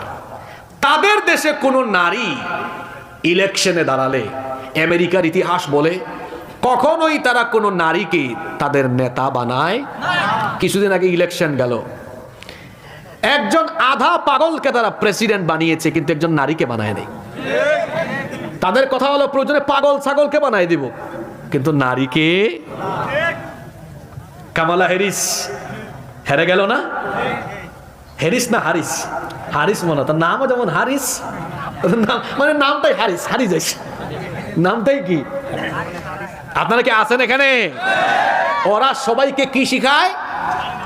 দেখেন ট্রাম্প পয়সা আজকে কিন্তু আমাদের ওই আগের মহিলা নিয়ে টুইটারে পোস্ট করেছে, যুবক ভাইরা জানেন কিনা? এই ট্রাম্প বাবা তার নির্বাচনী ক্যাম্পে আমেরিকার জনগণকে বলেছিল, আপনারা কি ট্রাম্পের বিপরীতে একজন নারীকে আমেরিকার নেতৃত্বে বসিয়ে দিতে চান? দেখছেন কারবার? ইউটিউবে এখনো তার বক্তব্যগুলো আছে। কিন্তু ওরা গোটা পৃথিবীকে নারী ক্ষমতায়নের সবক দেয়, কিন্তু তাদের দেশে নারীদের প্রতি তারা বৈষম্য করে, জুলুম করে। এটাই হচ্ছে পশ্চিমা দুনিয়ার চরিত্র। এরা অন্যের মাথায় কাটাল ভেঙে খেতে চায়। দেখেন না, এখন দিল্লি আর ওয়াশিংটন একজুট হতে যাচ্ছে। বাংলাদেশ এটি আমাদের দেশ। এই দেশে কোন দেশের তাবেদারিত্ব চললে এই দেশের মানুষ সেটা বরদাস্ত করবে না। কষ্ট হচ্ছে আপনাদের? কোন কথাই ছিলাম মনে আছে যে ইউরোপ আমেরিকার বহু দেশে মুসলমান নাই, কিন্তু ইসলামের রীতিনীতি তারা এগুলো তারা গ্রহণ করে নিয়েছে। আর মুসলমানের বিভিন্ন দেশ আছে, এখানে ইসলামের বিধানগুলোর বাস্তবায়ন। এত সুন্দর দেশ আমাদের, ডানে বামে সামনে পিছনে সবুজ শ্যামল, যদি এটাকে ক্লিন করে পরিচ্ছন্ন করে রাখা যায়, এটা দেখার মতো একটা দেশ হবে। পৃথিবীর সবচাইতে সুন্দর দেশ হবে এই বাংলাদেশ। তাহলে নামাজ থেকে 1 নম্বর শিক্ষা পাওয়া গেল, নামাজ আমাদেরকে পরিষ্কার পরিচ্ছন্ন থাকার শিক্ষা দেয়। আপনারা কি শেষ পর্যন্ত আমাকে সহযোগিতা করবেন? নাম্বার 2, 2 নম্বর, সালাত teach us to stay United. নামাজ আমাদেরকে ঐক্যবদ্ধ থাকার শিক্ষা দেয়। মুসলমান ঐক্যবদ্ধ থাকবে, দলাদলি করবে। নামাজ কিভাবে ঐক্যবদ্ধ থাকার শিক্ষা দেয়? আচ্ছা, নামাজ কি একাকী ফরজ না জামাতে নামাজ ফরজ? জোরে বলতে হবে। وَأَقِيمُوا الصَّلَاةَ وَآتُوا الزَّكَاةَ وَارْكَعُوا مَعَ الرَّاكِعِينَ। কোরআনে কারীমের 2 নম্বর সূরা সূরাতুল বাকারা এর 43 নম্বর আয়াতে আল্লাহ তাআলা বলছেন, আর তোমরা সালাত কায়েম করো এবং যাকাত দাও এবং রুকুকারীদের সাথে এসে রুকু করো, অর্থাৎ জামাতের সাথে নামাজ আদায় করো। একাকী নামাজ আদায়ের চাইতে জামাতে নামাজ আদায়ের সওয়াব কত গুণ বেশি? 27 গুণ বেশি। অর্থাৎ একা একা কোন নামাজ 27 বার আদায় করলে যে সওয়াব হবে, জামাতে নামাজ আদায় করলে 27 গুণ সওয়াব হয়ে যাবে। সুবহানাল্লাহ। তাহলে নামাজে তো আমরা এসে পাশের বাড়ির আব্দুল সালাম ভাই, আমার পাশের বাড়ির আব্দুল করিম ভাই, দেখবেন জুমার দিনে দেখা যায় এই নাগডেমরা গ্রামের সবাই এসে ঐক্যবদ্ধ হয়ে, সব দলাদলি বাদ দিয়ে, বিএনপি হোক, জাতীয় পার্টি হোক, জামাত হোক, হেফাজত হোক, কৌমি হোক, আলিয়া হোক, সবাই এসে এক কাতারে দাঁড়ায়, নামাজে ঐক্যবদ্ধ থাকে। নামাজে কিন্তু সবাই একই কাতারে থাকে, কিন্তু দুঃখের ব্যাপার হলো নামাজের বাহিরে গিয়ে এক গ্রুপ আর এক গ্রুপকে ঠেলাঠেলি করে। বুঝতেছেন কথা? তাহলে বলেন তো, এই লোকটা কি নামাজ বুঝছে নাকি? জোরে বলেন। নামাজ থেকে ঐক্যের শিক্ষা সে নিতে পারে নাই, অথচ ঐক্যবদ্ধ থাকা এটা আল্লাহর হুকুম। আল্লাহ তাআলা বলেছেন, ওয়াতাসিমু বিহাবলিল্লাহি জামিআ, তোমরা ঐক্যবদ্ধ হয়ে আল্লাহর দ্বীনের রজ্জুকে মজবুত ভাবে আঁকড়ে ধরো। ওয়ালা তাফাররাকু, বিচ্ছিন্ন হয়ে যাও না। ঐক্যবদ্ধ থাকার মধ্যে রহমত আছে, আর যারা ঐক্যবদ্ধ থাকবে তাদেরকে আরো শক্তিশালী বানিয়ে যিনি সোজা পথ দেখিয়ে দিবেন। গলার আওয়াজ বড় করে সবাই বলেন, তিনি কে? কোরআনে কারীমের 4 নম্বর সূরা সূরাতুন নিসা এর 175 নম্বর আয়াতে আল্লাহ তাআলা বলছেন, ফাআম্মাল্লাযীনা আমানু বিল্লাহি ওয়াতাসামু বিহি ফাসায়ুদখিলুহুম ফি রাহমাতিন মিনহু ওয়া ফাদলিন ওয়া ইয়াহদিহিম ইলাইহি সিরাতাম মুস্তাকিমা। আল্লাহ তাআলা বলছেন, অতএব যারা আল্লাহর উপর ঈমান আনে, এই দিনের উপরে যারা ঐক্যবদ্ধ থাকবে, ফাসায়ুদখিলুহুম ফি রাহমাতিম মিন, আল্লাহ তাদেরকে আল্লাহ তার রহমতের ভেতরে এবং ওয়া ফাদলিন অনুগ্রহের ভেতরে প্রবেশ করাবেন। ওয়া ইয়াহদিহিম ইলা সিরাতিম মুস্তাকিমা, এবং আল্লাহ তাদেরকে সোজা পথ দেখিয়ে দিবেন। বলেন সুবহানাল্লাহ। তাহলে বোঝা গেল, ঐক্যবদ্ধ না থাকলে পরে আল্লাহর রহমত পাওয়া যাবে না, আল্লাহর সাহায্যও আসবে না। আজকে বাংলাদেশের দিকে তাকান, আমরা আলেম উলামা এবং ইসলামপন্থীরা নিজেদের মধ্যে দূরত্ব রাখার কারণে আমাদের মাথার উপরে ইসলাম বিরোধীরা কাঁঠাল ভেঙে খায়। বিপ্লবে জীবন দিল কারা, আর ক্ষমতা এখন ভোগ করে কারা? কথা বুঝতেছেন না আপনি? জীবন দিল আবু সাইদ মুগ্ধ, আর এখন মজা নেয় নাট্যকার, LGBTQ বাংলাদেশে যারা অশ্লীলতার সমকামী প্রতিষ্ঠা করতে চায়, এই নাপাক লোকগুলো এখন বাংলাদেশ পরিচালনায় আস্তে আস্তে দায়িত্ব নিচ্ছে। কেন? 5ই আগস্টের পরে সঠিক সিদ্ধান্ত নিতে ইসলামপন্থীরা দেরি করেছে। এই 72 ঘন্টার ভুলের খেসারত আগামী 72 বছর দেওয়া লাগতে পারে। এত সহজ নয়, এত সহজ নয়। চিন্তা করেছেন ডোনাল্ড ট্রাম্প ইলেকশন করেছে কোথায়? আমেরিকায়। তার ছবি নিয়ে 10 তারিখে 10ই নভেম্বর, কি পরিকল্পিত কাজ! আমার সরকার ঘুমায় আসছে। কিভাবে ঘুমায় আছে শুনেন। ক্ষমতায় কিন্তু আগের গ্রুপই আছে এখনো, আপনারা বুঝতেছেন না। সকল চেয়ারে আগের লোকজনই আছে না? ওরা কি করলো? আপনারা ঘুমায় আছেন, ওরা কি করলো শুনেন। 10 তারিখে কয়েকজনকে গ্রেফতার করা হলো। তারপরে কি জাতের পুলিশ আর কি জাতের সাংবাদিক, চিন্তা করেন তো। ছবি তোলার সময় তো এদেরকে বলা যাইতে পারতো যে তোরা তো নাশকতা সৃষ্টির উদ্দেশ্যে আমেরিকার প্রেসিডেন্টের ছবি বাংলাদেশে এরকম তোরা রাখছিস কেন? আর কল রেকর্ডে তো আগেই ফাঁস করা সব বলা আছে না? তো ছবি তোলার সময় তো এই ছবিটা বাদ দিয়ে ছবি তোলা যেত। সরকারও ঘুমে, বাকিরাও ঘুমে। হেফাজতের আমির গত সপ্তাহে বক্তব্য দিতে গিয়ে এক ইসলামী দলকে তিনি বললেন এটা কোনো ইসলামী দলই না। শুনেন নাই আপনারা? 15 বছর মায়ের খাইতে খাইতে এরপরে এমন কথা বলছেন। সামনে যে কত মায়ের আছে এটা আল্লাহ ভালো জানেন। একজনকে ধরা হলো, আল্লামা সাইদি। সবাই চুপচাপ, ভাবলো যে কি হয়েছে, তো আমাদের না। পরে কেউ বাদ গেছে, কেউ বাদ গেছে, কৌমি বাদ গিয়েছে, আলিয়া বাদ গিয়েছে, হেফাজত বাদ গিয়েছে, চরমুনাই বাদ গিয়েছে, কেউ বাদ যায় নাই। ইসলাম বিরোধীরা কে হেফাজত, কে জমিয়ত, কে খেলাফত এটা দেখে না। যার মাথায় টুপি আছে, দাড়ি আছে, যারা কোরআন সুন্নাহর কথা বলে সমান তালে তাদের বিরুদ্ধে ষড়যন্ত্র করে, এটা আমরা বুঝতে পারি নাই। আপনার হাতে একটা লাঠি থাকলে এটা ভাঙা সহজ না কঠিন? কথা বলেন, সহজ না কঠিন? 100টা লাঠি দিয়ে ভাঙতে পারবেন? কোথায় নিয়ে আরম্ভ হবে? একটা লাঠি ভাঙা যেমন সহজ, ঠিক তেমনি ইসলাম বিরোধীরা আলাদা আলাদা হয়ে থাকলে, বিভক্ত থাকলে, ইসলাম বিরোধীরা যারে যখন ধরবে একদম মেরুদণ্ড ভাঙা দিবে। আর 100টা লাঠিকে যেমন ভাঙা যায় না, ঐক্যের শক্তি আছে।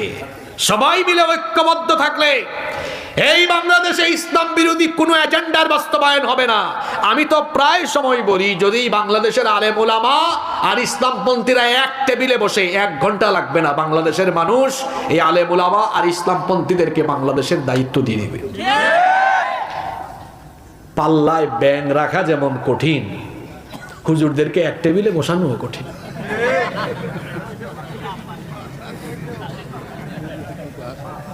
আপনাদেরকে হাসানোর জন্য বলি নাই, এটা বাস্তবতা। আল্লাহ আমাদের আলেমদেরকে বুঝার তৌফিক দান করে দেন। কষ্ট হচ্ছে আপনাদের, তাই না? আচ্ছা, আমি একেবারে ফিক্সড করে বলি, আপনারা কি আমাকে 25 থেকে 27 মিনিট সময় দিতে পারবেন? পারবেন তো? তাহলে আমি বাকি কথাগুলো বলবো ইনশাআল্লাহ। 1 নম্বরে বলেছে নামাজ আমাদেরকে পরিচ্ছন্ন জীবনযাপনের শিক্ষা দেয়। 2, নামাজ আমাদেরকে ঐক্যবদ্ধ হতে শেখায়। আমরা ঐক্যবদ্ধ হয়ে যেতে পারলে গোটা পৃথিবী মুসলমানদের পায়ের তলায় পড়ে থাকবে। নাম্বার 3 নম্বর, নামাজ আমাদেরকে সাম্য, মৈত্রী এবং ভ্রাতৃত্বে পরিপূর্ণ একটি সমাজ প্রতিষ্ঠার সুন্দর শিক্ষা দেয়, যে সমাজে কোনো ভেদাভেদ থাকবে না। উঁচু নিচু, আপার ক্লাস লোয়ার ক্লাসের কোনো ভেদাভেদ থাকবে না। সব মানুষ সমান হয়ে মিলেমিশে বাস করবে, কারণ সবার শরীরে এক কালারের রক্ত আছে না নাই? নাকি কারো শরীরের রক্ত একরকম, আরেকজনেরটা আরেক রকম, এরকম?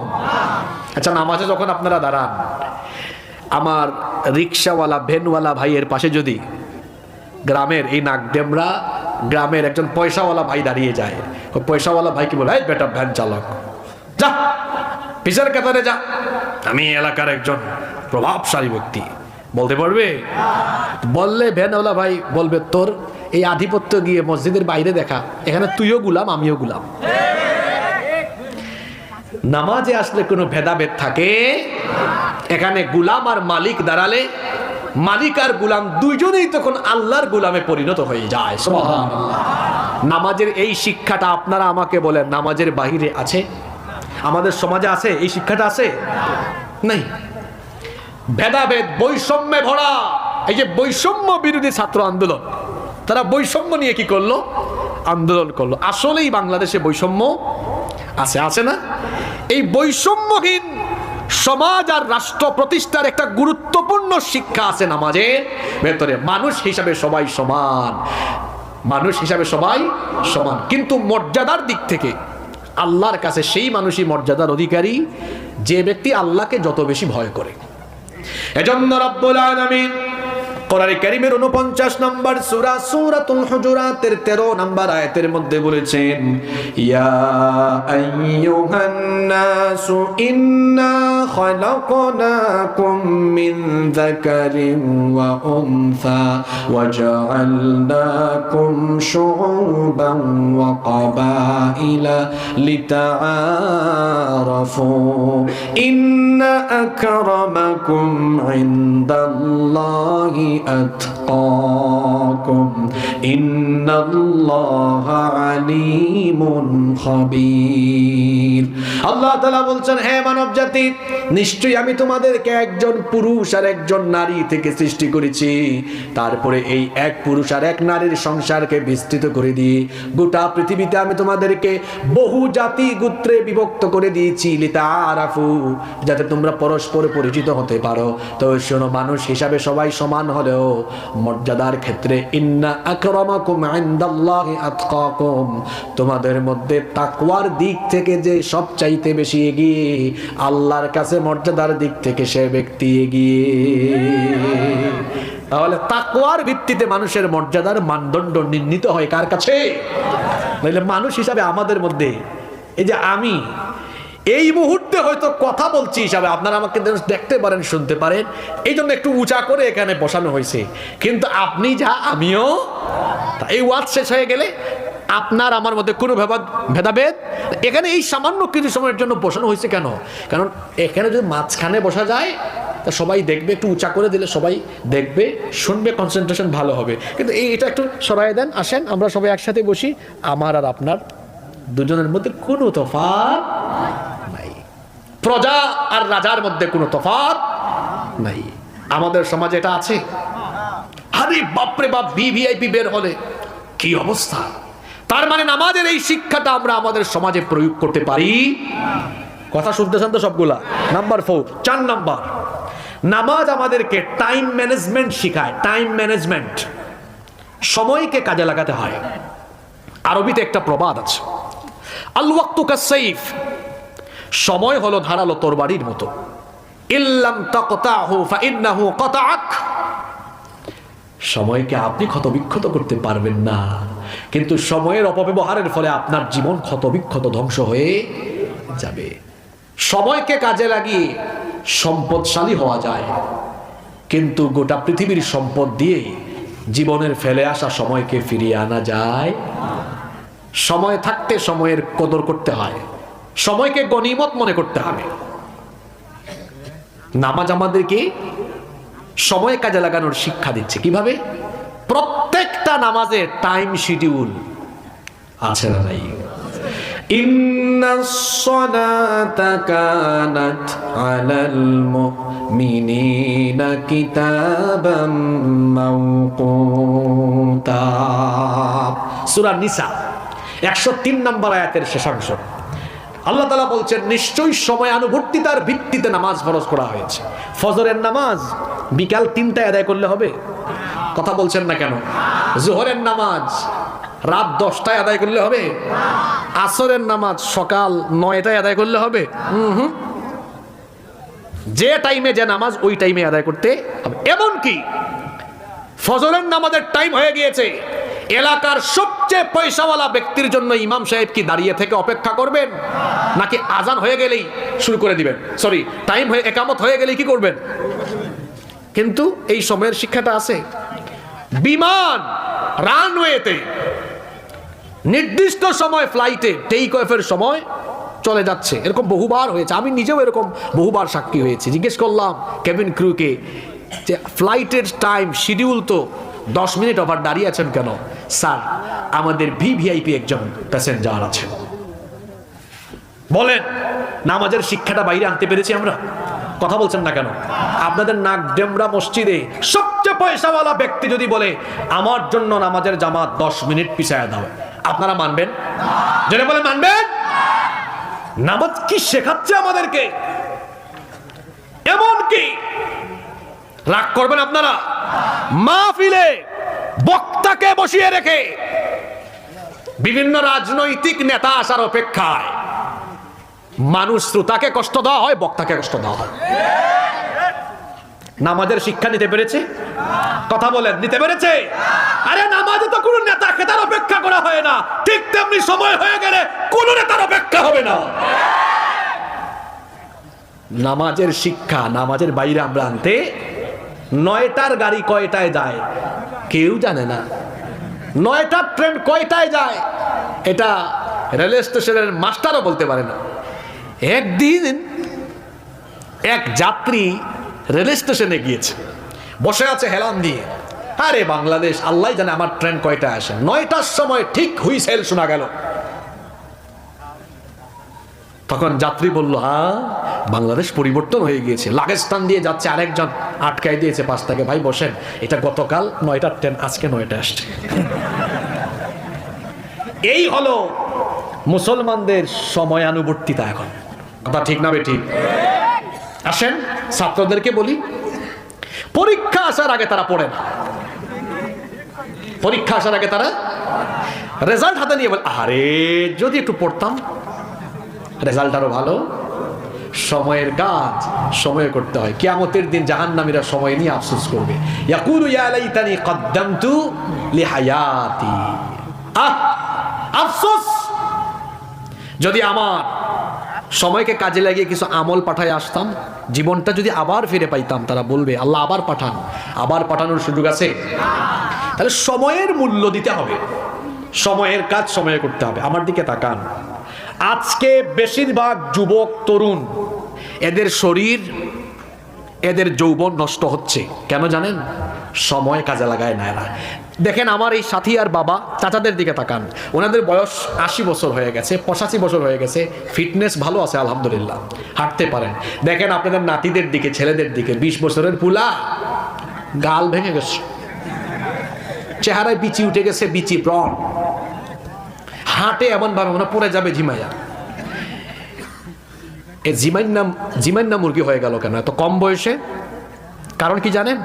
এখানে ওর সময় কাজে লাগায় না। বলবেন হুজুর কেমনে? এই যে আপনারা আমাদের মতো যখন ইয়াং ছিলেন, আপনাদের মোবাইলও ছিল না, ইন্টারনেট ছিল না, টিভিও ছিল না, রাত 8টা 9টা বড় জোর 10টার পরে কোনো কাজ নাই, সব ঘুম। আর এখন এরা কি করে জানেন? রাত 3টা বাজে, আরে বাপরে বাপ, ক্লাস 8 9 পড়ে এক ছেলে আরেক মেয়ের নিয়ে দৌড় মারে। এত কারবারিক কেমনে হয়েছে? সময়ের অপব্যবহার করে মোবাইল ফোনে আসক্ত হয়েছে। এদের খাদ্যাভ্যাস, এদের ঘুমের অভ্যাস ঠিক নাই। বর্তমানে যুবকদের ঘুমের অভ্যাস ঠিক নাই, এদের চেহারা নষ্ট, যৌবনের লাবণ্য তাদের ভেতরে নেই। আর যাদের ঘুমের অভ্যাস ঠিক নেই, তাদের খাদ্যাভ্যাসও ঠিক নেই। অত ঘুমায় রাত 4টায়, ও উঠে দুপুর 11টা 12টায়, ও ঠিকভাবে নাস্তা করে না, পেটের ভেতর গ্যাস জমে, ওর পায়খানাও ক্লিয়ার না, ও গ্যাস ছড়ায়। কোন গ্যাস বুঝছেন তো? কত সমস্যা। ঘুমের অভ্যাস, খাদ্যাভ্যাস ঠিক না থাকলে সময়ের অপব্যবহার হচ্ছে। অথচ আমার নামাজ আমাকে শিখাচ্ছে তোমাকে টাইম মেইনটেইন করে চলতে হবে। এই শিক্ষাটা আছে আমাদের মধ্যে।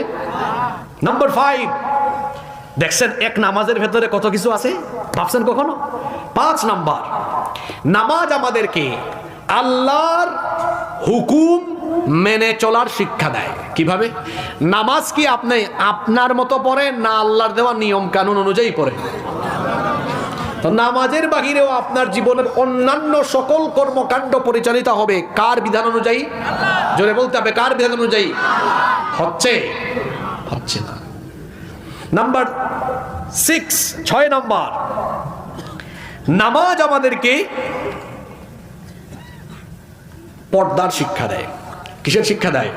আজকে কি মহিলা প্যান্ডেল আছে? নামাজে পর্দার শিক্ষা কোথায় আছে? কেউ কি সতর না ঢেকে নামাজে দাঁড়ায়? যদি বলেন দাঁড়ায়, নারী হোক পুরুষ হোক দাঁড়ায়। অনেক নারী আছে তারা কিন্তু নামাজি, নামাজও আদায় করে আবার শয়তানি করে এমন মানুষ আছে। বাংলাদেশেও আপনারা শুনেছেন 70 রাকাত তাহাজ্জুদ গুজারি এইরকম নেতাও কিন্তু বাংলাদেশে ছিল। আরেকজন তো বলেছেন আমি ঘুম থেকে উঠে সবার আগে কি খুঁজি, সবার আগে কি খুঁজি। আমার দেশে এরকম বহু মানুষ আছে নামাজও আদায় করে আবার শয়তানিও করে, নামাজেও সামনের কাতারে থাকে, সুদ খাওয়ার বেলায়ও সামনের কাতারে থাকে। এত জোরে ঠিক বলছে, মনে হয় ওয়াজ কমন পড়ে গেছে। আমি বুঝি গো, বুঝি সব বুঝি গো ভাই, যেখানে এত জোরে আওয়াজ হইলো ওয়াজ এটা কমন। সুদখোর হচ্ছে এত খারাপ। আল্লাহ কোরআনে বলেছেন যে ব্যক্তি সুদের সাথে সম্পৃক্ত সে আল্লাহর সাথে রসুলের সাথে যুদ্ধে লিপ্ত হওয়ার ঘোষণা দিয়েছে। সুদের 70টার বেশি গুনাহ আছে। সুদখোররা এত খারাপের খারাপ, আল্লাহর নবী বলেছেন যেই ব্যক্তি সুদ খায় সে এত খারাপ। সুদের 70টার বেশি গুনাহ আছে, তার মধ্যে সর্বনিম্ন গুনাহ হলো নিজের মায়ের সাথে জিনা করা। নাউযুবিল্লাহি মিন। আবার অন্য হাদিসে আল্লাহর নবী বলেছেন যে ব্যক্তি মাত্র 1 দিরহাম সুদ খায় 36 বার জিনা করলে যে অপরাধ হয়, 1 দিরহাম সুদ খাইলে 36 বার জিনা করার সমান অপরাধ হয়। নাউযুবিল্লাহ। সুদের সাথে সম্পৃক্ত হওয়া যাবে না, কারণ সুদকে হারাম করে দিয়েছেন কে? তো বলছিলাম আমার দেশে এরকম বহু মানুষ আছে, নামাজও ঠিক আছে, সুদও ঠিক আছে, নামাজও ঠিক আছে, ঘুষও ঠিক আছে, নামাজও ঠিক আছে, চাঁদাবাজিও ঠিক আছে। এটা কেন? এই ব্যক্তি নামাজ বুঝে না, নামাজের শিক্ষা সে উপলব্ধি করতে পারে না। পর্দার শিক্ষা নামাজে আছে। এরকম বহু মহিলা আছে, এই মহিলা নামাজে পর্দা করে দাঁড়ায়, এরপরে দেখা যায় ঘর থেকে বের হওয়ার সময় বেপর্দায় বের হয়। আছে না? পর্দার বিধান পৃথিবীর কোনো মূল্যার নয়, পর্দার বিধান কার? আর জুড়ে বলেন কার? সেই আল্লাহ বলছেন ওয়ালা তাবাররাজনা তাবাররুজাল জাহিলিয়াতিল উলা। হে নারীরা, জাহিলি যুগের মহিলাদের মতো তোমরা ঘর থেকে বের হয় না। জাহিলি যুগের নারীরা বেপর্দা হয়ে বুকের মধ্যে ওড়নাও থাকতো না, বক্ষদেশ খোলা রেখে কোনো ওড়না না পরে তারা বের হয়ে যেত। আল্লাহ এটার নিন্দা করলেন, বললেন জাহিলি যুগের নারীদের মতো ঘর থেকে বের হয় না। আমরা জানতে চাইলাম আল্লাহ কি করে আমাদের নারীরা তাহলে ঘর থেকে বের হবে? আল্লাহ বললেন ওয়ালা ইউবদিনা জিনাতাহুন্না ইল্লা মা যাহারা মিনহা। তারা যেন তাদের সৌন্দর্যকে প্রকাশ না করে, সৌন্দর্য যেন তারা ঢেকে রাখে। আল্লাহ বললেন ওয়ালিয়াদরিবনা বিখুমুরিহিন্না আলা জুয়ুবিহিন্না। তারা যেন তাদের মাথার উপর থেকে এমন একটা চাদর ফেলে দেয় যাতে তাদের এই মুখের নিকাব সহ বক্ষদেশ পর্যন্ত আবৃত হয়ে যায়। বুরকা আর নিকাব পরিধান করে যেন নারীরা ঘর থেকে বের হয়। পর্দার কারণে একজন নারীর ইজ্জত সম্মান কমে না পারে। অনেক পুরুষ মানুষ আছে সে নিজে নামাজি কিন্তু বউ নিয়ে সেলফি তুলে ফেসবুকে আপলোড মারে। এই পুরুষ হলো পুরুষ নামের কলঙ্ক, কারণ সে তার বউকে জনগণের পণ্য বানিয়ে ফেলেছে। তার বউ মানুষ দেখায়, এই পুরুষের ভেতরে কোনো রুচি নাই, পুরুষত্ব নাই। এই জন্য আমি তারে বলি পুরুষ নামের কলঙ্ক। বউ দিয়ে এখন অনেকে ব্যবসা করে, এই ব্যবসার নাম হলো কাপল ব্লগ। এটা চাচারা বুঝবেন না, এটা আমার যুগ। চাচারাও বুঝে? পাবনার চাচারা কি এখন ফেসবুক টিকটক চালায় নাকি? আরে বাপ রে বাপ, কত আপডেট! সুবহানাল্লাহ। আপডেট হতেই পারে। আমি ওই দিন এক মাহফিলে গেছি উত্তরবঙ্গ, এক চাচার বয়স 80 বছরের উপরে আমার হাতে ফোন দিয়ে বলে হুজুর আপনার ফ্রেন্ড লিস্টে আমাকে অ্যাড করেন। আমি বললাম চাচা আপনার কি ফেসবুক অ্যাকাউন্ট আছে? কয় 2টা আছে। আমি বললাম 2টা কেন? কয় একটা 5000 ফিল আপ তো আরেকটা খুলছি। আমি বললাম মাশাআল্লাহ আপনি খুব আপডেট। তো এখানেও আপডেট মুরব্বী আছে। যাই হোক, ফেসবুক চালাতে পারে, কোনো অসুবিধা, ব্যবহার করা যাবে, অপব্যবহার করা। বলছিলাম বউ দিয়া ব্যবসা করে, এই ব্যবসার নাম কাপল ব্লগ। জামাই বউ কি করে কোথায় যায়, কেমন চ্যানেলে ফেসবুকে দেয়, টিকটকে দেয়, সামান্য কয়টা ডলার কামানোর দান্দায় নিজের বউকে যারা ব্যবসায়িক পণ্য বানিয়েছে এরা হলো পুরুষ নামের কলঙ্ক। আছে না এরকম? যে পুরুষ তার ঘরের নারীদেরকে বেপরদায় রাখে ওই পুরুষকে দাইয়ুস বলেছেন মুহাম্মদ সাল্লাল্লাহু আলাইহি ওয়াসাল্লাম। আর দাইয়ুস কখনো আল্লাহর জান্নাতে যেতে পারে না। একজন নারী বেপরদা হওয়ার পেছনে 4 জন পুরুষ দায়ী। জোরে বলেন কয়জন পুরুষ দায়ী? এবার মিলান তো আপনাদের সাথে, আপনারা এই 4 জনের বাইরে আছেন নাকি? 1 নাম্বার হলো তার স্বামী, স্বামীর কারণে বউ বেপরদা হতে পারে। 2 নাম্বার পিতা, বাপের কারণে ঘরের মেয়ে বেপরদা হতে পারে। 3 নাম্বার বড় ভাই, বড় ভাইয়ের সচেতনতার অভাবে তার ঘরের বোনেরা বেপরদা হতে পারে। 4 নাম্বার বড় ছেলে, বড় ছেলে যদি দায়িত্বশীল না হয় ওই ঘরের অনেক নারীরা বেপরদা হয়ে যেতে পারে। আমি সহ আমরা সবাই 4 শ্রেণীর বাহিরে না ভিতরে? তাহলে বলেন তো আমাদের ঘরের নারীদেরকে পর্দায় রাখার জন্য আমাদের দায়িত্বশীল আচরণের দরকার আছে না নাই? পর্দায় রাখবেন তো, কারণ পর্দার শিক্ষা আছে কোথায়? নামাজে। আছে কোথায়? 7 নম্বর শিক্ষা হলো নামাজ আমাদেরকে ডিসিপ্লিন শিখায়, শৃঙ্খলা শিখায়। নামাজ, এটা আমাদের বাংলাদেশী আমলটা কিছু কিছু মসজিদে আছে। একামত হয় না? একামত হয় কিনা? আল্লাহর নবী তো একামতের পরে সাহাবীদের দিকে মুখ করে বলতেন ইস্তাউ ইস্তাউ আকিমু সুফুফাকুম ওয়াতাদিলু আকিমু সুফুফাকুম ওয়া তারাসু ওয়া সুদ্দুল খালাল ফাইন্না তাসওয়াতাস সুফুফি মিন তামামিস সালাহ। হজ করেছেন, উমরা করেছেন, মক্কা মদিনায় নামাজ পড়ছেন, এমন কেউ আছেন? আল্লাহ তোমার কত বান্দা যেতে পারেননি, আল্লাহ সবাইকে তুমি হজ আর উমরা নসিব করে দিও। দেখবেন ওখানে এগুলো বলে। বাংলাদেশে কিছু কিছু মসজিদে বলে, অনেকে বাংলায় বলে কাতার সোজা করুন, মোবাইল বন্ধ রাখুন, বলে না কাতার সোজা করতে বলে। এই যে আপনারা এখানে বসে আছেন, এখানে যদি এই প্যান্ডেলে নামাজ এখন দেখেন এলোমেলো হয়ে, কিন্তু যখন আল্লাহু আকবার আল্লাহু আকবার আল্লাহু আকবার আল্লাহু আকবার একামত আরম্ভ হবে, এরকম আমরা কি অগোছালো থাকবো না সবাই শৃঙ্খলাবদ্ধ হব? তাই নামাজ আমাদেরকে কি শিখালো? নামাজের বাইরে শৃঙ্খলা আছে। হারি বাঙালি, রাস্তায় শৃঙ্খলা নাই কোথাও। রাস্তায় দেখবেন মোটর সাইকেল বাস ওভারটেক করে, motor cycle private car overtake করে। আমি আমার ভাষায় কি বলি, মরণের খায়েশ জাগলে মানুষ এমনি করে। তোমার 2 চাকার গাড়ি নিয়ে তুমি 4 চাকার গাড়িকে ওভারটেক করো, তোমার তো মরণের খায়েশ জাগছে। তোমার তো রাস্তার এক সাইডে চলা উচিত। আশ্চর্যের ব্যাপার হলো ভ্যানওয়ালা অনেক সময় সিএনজি ওভারটেক করতে চায়। শৃঙ্খলা না বিশৃঙ্খলা? বলতে হবে শৃঙ্খলা না বিশৃঙ্খলা? যান কোথাও বলেছে একটু লাইন ধরেন, বলে সোজা হন, তারা বাঁকা হয়ে থাকবে।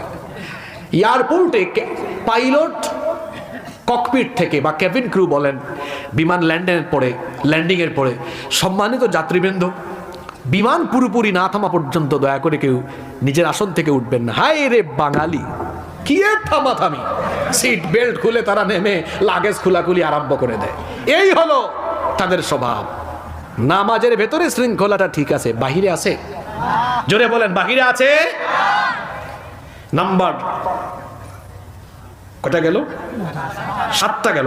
নাম্বার 8 নাম্বার, নামাজ আমাদেরকে, এই বাকি পয়েন্টগুলো কিন্তু সংক্ষেপে বলবো কিন্তু গুরুত্বপূর্ণ, মনোযোগ থাকবে তো। নামাজ আমাদেরকে সঠিক নেতা নির্বাচনের শিক্ষা দেয়। নামাজে একজন নেতা লাগে না? নেতার আরবি কি? নেতার আরবি কি? ইমাম। নেতার আরবি কি? ইমাম। নামাজে কার নেতৃত্বে নামাজ হয়? ইমাম। তিলাওয়াত সহি না, ভালো আলেম না, যোগ্যতা নেই, এমন ব্যক্তির পিছনে কি এই নাগডেমরা গ্রামের মানুষ নামাজে দাঁড়াবে? বোঝা গেল আপনারা সচেতন আছেন, আলহামদুলিল্লাহ।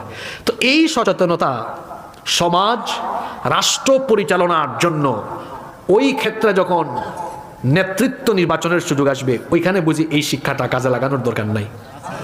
জোরে বলেন। আমরা কি করলাম? আমরা বুজুর্গ আলেমদেরকে নামাজে মসজিদের ইমামতির দায়িত্ব ঠিকই দেই, এই ক্ষেত্রে সচেতন আছি, কিন্তু সমাজ আর রাষ্ট্র পরিচালনায় সৎ আমানতদার আল্লাহওয়ালা ব্যক্তিদেরকে বাদ দিয়ে টাটকা চোর ডাকাত দুর্নীতিবাজদেরকে স্বাধীনতার পর থেকে 54 বছর পর্যন্ত রাষ্ট্র পরিচালনার দায়িত্ব সুপর্দ করছে বিধায় এই বাংলাদেশের ভাগ্যের কোনো পরিবর্তন হয় না। তাহলে বোঝা গেল নামাজের এই শিক্ষা আমরা নামাজের বাহিরে আনতে পারি? নাম্বার 9, নামাজের 9 নাম্বার শিক্ষা হলো নামাজ আমাদেরকে নেতার আনুগত্য শিখায়। নেতার আনুগত্য। জামাতে নামাজ আরম্ভ হয়ে গেলে সবাই মিলে হাজার হাজার মুসল্লি অনুসরণ করে কাকে? ইমাম সাহেব রুকুতে গেলে মুসল্লি কি সাজদায় যায়? মুসল্লিও কোথায়? সৎ নেতৃত্ব থাকলে ওই নেতৃত্বের আনুগত্য করতে হবে। এই নামাজ, এই শিক্ষাটাও নামাজ থেকে নিতে হবে। আল্লাহ কত সুন্দর করে শিখালেন, ইয়া আইয়ুহাল্লাযীনা আমানু আতিউল্লাহা ওয়া আতিউর রাসূলা ওয়া উলিল আমরি মিনকুম ইলা আখিরিল আয়াত। সূরা নিসা 59 নম্বর আয়াত আল্লাহ বলছেন, হে ঈমানদারেরা, আতিউল্লাহ, তোমরা আল্লাহর আনুগত্য করো, ওয়া আতিউর রাসূল, রাসূলের আনুগত্য করো। আল্লাহ আর রাসূলের আনুগত্যের বেলায় কোনো শর্ত, জোরে বলেন শর্ত। পৃথিবীতে শর্তহীন ভাবে একমাত্র আনুগত্য করা যায় আল্লাহ এবং তার রাসূলের। এখানে কোনো কন্ডিশন নাই, এখানে কোনো শর্ত নাই। আল্লাহ আর রাসূলের আনুগত্যের উপরে ওয়া উলিল আমরি মিনকুম, এখানে উলিল আমর বলতে বোঝানো হয়েছে সেই নেতৃত্বকে যারা আল্লাহ আর রাসূলের অনুসরণ করে, আল্লাহ আর রাসূলের আনুগত্য করে তার জীবন পরিচালনা করে। এমন নেতৃত্বের অনুসরণ করাও বাকিদের জন্য ওয়াজিব। অনুসরণ করতে হবে। যদি নেতা সঠিক হয় সেই নেতার আনুগত্য করতে হয়। এই শিক্ষাও নামাজের ভেতরে আছে না নাই? 10, নামাজ আমাদেরকে ভুল নেতৃত্ব সংশোধন করার শিক্ষা দেয়। নামাজে ইমাম সাহেব আমার দিকে তাকান, শুরু করছেন, আল্লাহু আকবার। আর-রহমানু আল্লামাল কুরআনা খালাকাল ইনসান। অজপাড়া গায়ের মানুষ যে মাদ্রাসায় যায় নাই সেও লুকমা মারবে, হুজুর হয় নাই। আলহামদুলিল্লাহি রাব্বিল আলামিন। ইমাম সাহেব ভুল করলে পিছন থেকে লুকমার মাধ্যমে প্রতিবাদ আছে না নাই? জোরে বলেন। এই শিক্ষা নামাজের বাইরে আনতে হবে। নেতৃত্বে থাকা লোকজন যদি ভুল কোনো সিদ্ধান্ত নেয় প্রতিবাদে গর্জে উঠতে হবে। গত 2 দিন আগে উপদেশটা এখন সস্তা হয়ে গেছে। কি হয়ে গেছে? সস্তা হয়ে গেছে না? বিপ্লবের চেতনা ব্যাহত হয়ে যাচ্ছে। যেখানেই বিশ্বাসঘাতকতা হবে সেখানে এই বাংলাদেশের 18 কোটি দেশপ্রেমিক মানুষকে প্রতিবাদে গর্জে উঠতে হবে। এটা নামাজের শিক্ষা। কিসের শিক্ষা? আপনার ইমাম সাহেব ভুল করলে লোকমা দেন না পিছন থেকে, না চুপচাপ থাকেন? তাহলে ভুল নেতৃত্ব সংশোধনের শিক্ষাও নামাজের ভেতরে। এক নামাজের ভিতরে কত শিক্ষা চিন্তা করেছেন? আল্লাহু আকবার। 11 নম্বর, নামাজ আমাদেরকে ভুল নেতৃত্ব অপসারণের শিক্ষাও দেয়। ইমাম সাহেবকে লুকমা দিচ্ছেন 1 বার 2 বার 3 বার শুনে না, তখন কি রাখবেন না পিছনে টান দিয়ে নিয়ে আসবেন? টান দিয়ে নিয়ে চলে আসবেন। ঠিক তেমনি সংশোধনে দেওয়ার পরেও কথা যদি না মানে সেই ভুল এবং বিপদগামী নেতৃত্বকে অপসারণ করে দিতে হয়।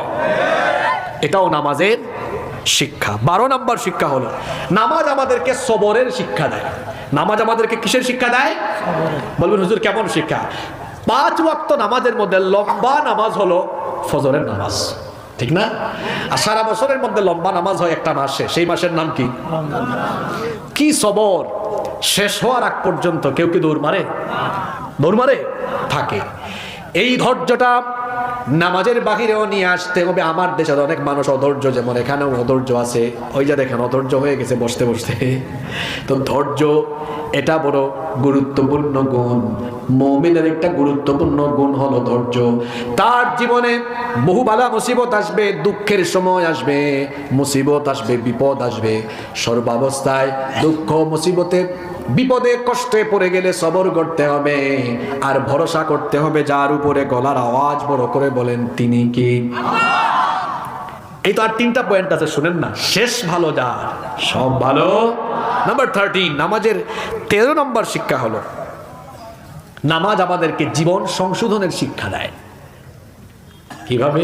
নামাজে ভুল টুল যদি হয়েও যায়, এই ভুল নামাজকে শুধরাবার একটা সিস্টেম আছে।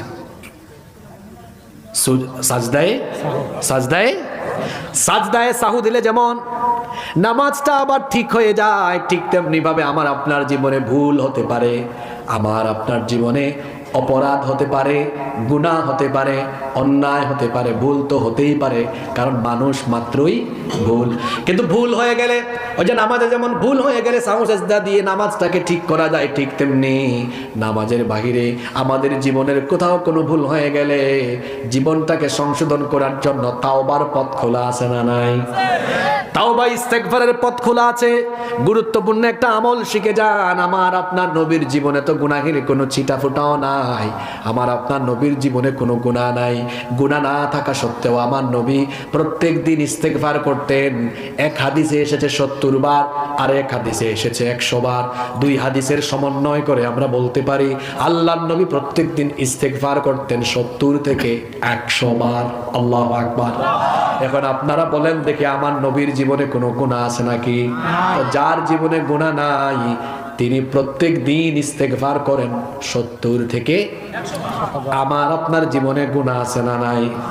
এখন উত্তর দেওয়া লাগবে না, চুপচাপ থেকে নিজের বিবেককে প্রশ্ন করেন, নবীর জীবনে গুনাহ নাই, উনি তওবা করেন 70 থেকে 100 বার, আর আপনার জীবন গুনাহে পরিপূর্ণ, আপনি প্রত্যেক দিন ইস্তেগফার করেন কয়বার? এখন আর জবাব দেওয়া লাগবে না, চুপচাপ থাকেন। করি আমরা। আজকে একটা আমল নিয়ে যান, সারাদিন যত গুনাহ হয়, যত পাপ হয়, এই গুনাহ আর পাপগুলো আল্লাহ যেন মাফ করে দেন। এই জন্য আমরা প্রত্যেক দিন ইস্তেগফারের আমল নিজের মধ্যে ডেভেলপ করব। মা বোনরাও শোনেন, যখনই আমরা সময় পাবো আমরা পড়বো আস্তাগফিরুল্লাহ। এটা পড়া কি আপনার জন্য কষ্ট হবে নাকি?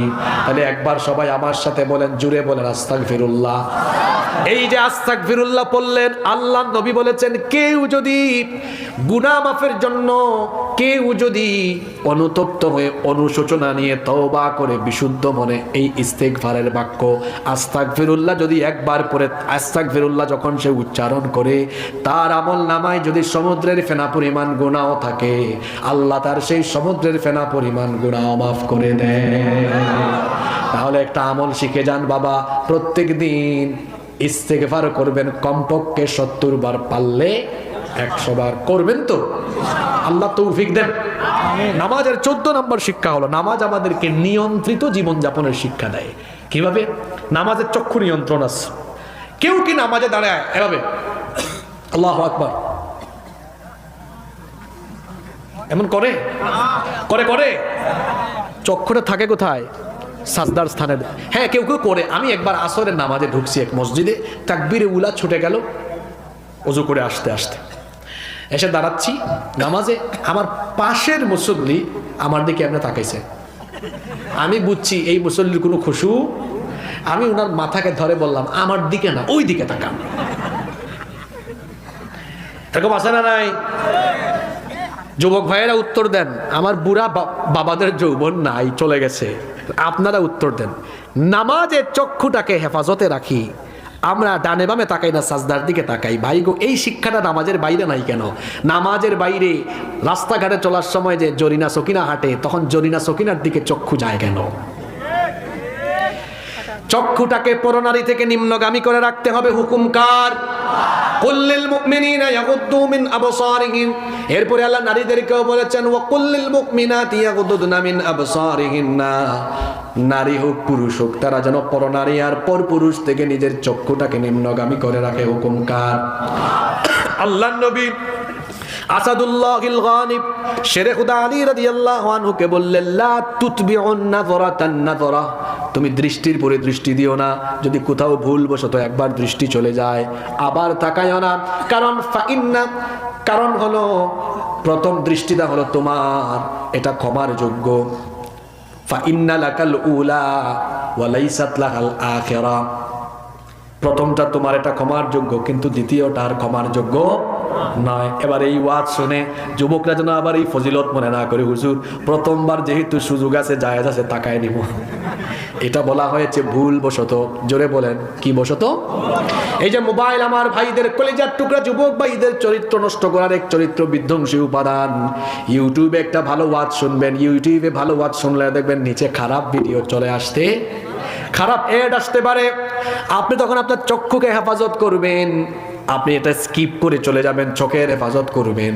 এমনকি মন যেটা চাইবে সেটা দেখা যাবে না, চোখের হেফাজত করতে হবে। ইমাম কুরতুবী রাহিমাহুল্লাহ বড় সুন্দর একটা কথা বলেছেন, কত না চমৎকার করে তিনি বলেছেন চক্ষু হলো হৃদয়ের আয়না।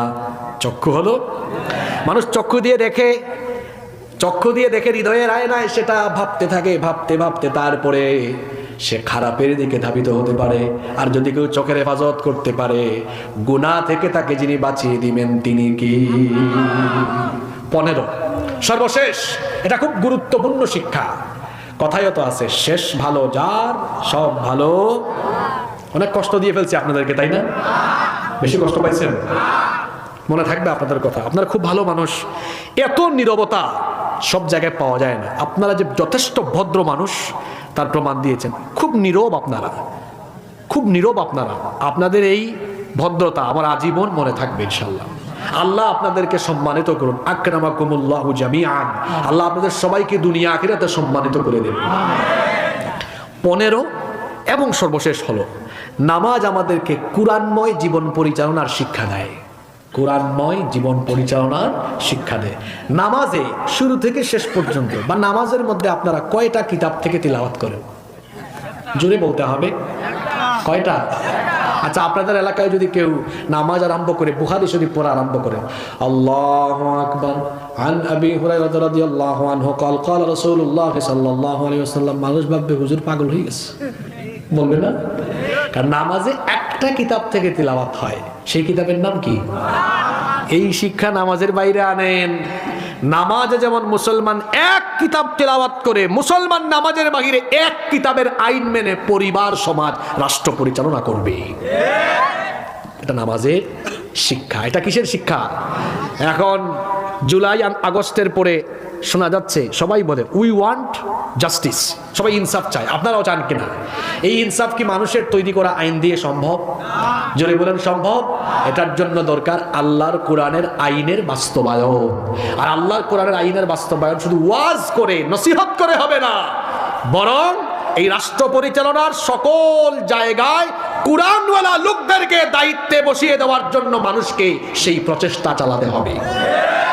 এই লক্ষ্যে পাবনার মানুষ কি কাজ করবে?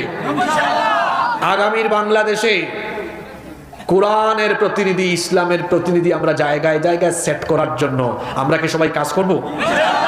সবাই রাজি আছেন তো? আল্লাহ তৌফিক দান করে। নামাজের কয়টা শিক্ষা বললাম? এই 15টা শিক্ষা।